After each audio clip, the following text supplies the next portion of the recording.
शादी की शुरुआत। सुन्नत के मुताबिक जब बारबी प्रिंसेस की शादी हुई तो उन्होंने और उनके पति ने सबसे पहले एक दूसरे को अस्सलाम ओ अलैकुम कहा। उन्होंने फैसला किया कि उनका रिश्ता दुनिया की दिखावा बाजी पर नहीं बल्कि अल्लाह के बताए हुए रास्ते पर चलेगा।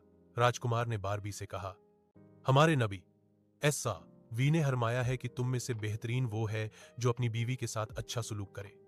मैं वादा करता हूं कि मैं तुम्हारी इज्जत करूंगा और तुम्हें हमेशा खुश रखूंगा। बारबी ने मुस्कुराकर जवाब दिया, और मैं आपकी फर्माबरदारी करूंगी और हमारे घर को सुकून का गहवारा बनाऊंगी, क्योंकि एक नेक औरत दुनिया की सबसे बड़ी दौलत है। रोजाना की जिंदगी, इबादत और मोहब्बत उनकी जिंदगी का हर दिन अल्लाह की याद से शुरू होता था। वे दोनों सिर्फ नाम के राजा रानी नहीं थे, बल्कि उनका दिल अल्लाह की मोहब्बत से भरा था। 5 वक्त की नमाज। जब भी अज्जान की आवाज गूंजती, बारबी और प्रिंस अपना हर काम छोड़ देते। प्रिंस मस्जिद की तरफ जाते और बारबी घर पर नमाज अदा करती। उनका मानना था कि नमाज ही वह जरिया है जिससे दिल को सुकून मिलता है। हलाल और हराम का ख्याल। महल में कितनी ही दौलत थी, लेकिन बारबी हमेशा इस बात का ध्यान रखती कि जो खाना उनके घर आ रहा है वह हलाल कमाई से हो।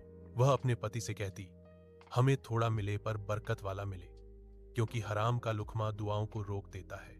मां का किरदार। बच्चों की तालीम। जब बारबी के बच्चे थोड़े बड़े हुए तो उन्होंने बच्चों को सिर्फ खेल कूद में नहीं लगाया, बल्कि उनके दिलों अल्लाह की अजमत बड़ाई पैदा की। बारबी रोजाना बच्चों को अपने पास बिठाकर कहती, मेरे प्यारे बच्चों, सबसे पहले बोलो ला इलाहा इल्लल्लाह, हमारा मालिक सिर्फ अल्लाह है।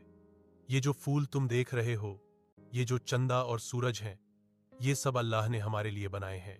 वह बच्चों को कुरान मजीद पढ़ना सिखाती थी। जब बच्चे कुरान की आयतें पढ़ते तो बारबी का चेहरा खुशी से चमक उठता। वह उन्हें बताती, सबक 1, बच्चों कभी झूठ मत बोलना, क्योंकि हमारे नबी ऐसी अव ने झूठ को हर बुराई की जड़ बताया है। हमेशा अपने बड़ों का सम्मान करो और छोटों पर शफकत प्यार दिखाओ।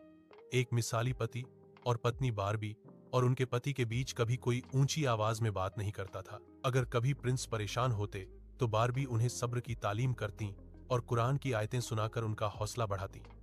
प्रिंस भी बारबी का इतना ख्याल रखते कि घर के कामों में उनका हाथ बंटाते, क्योंकि यह हमारे नबी की सुन्नत थी।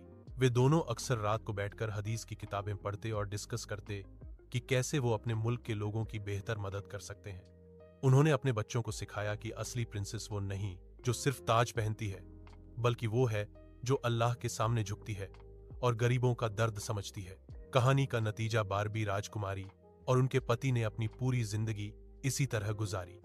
उनके घर में हर वक्त सुकून रहता था, क्योंकि वहां अल्लाह का जिक्र होता था। उनके बच्चे बड़े होकर बहुत ही नेक और परहेजगार बने।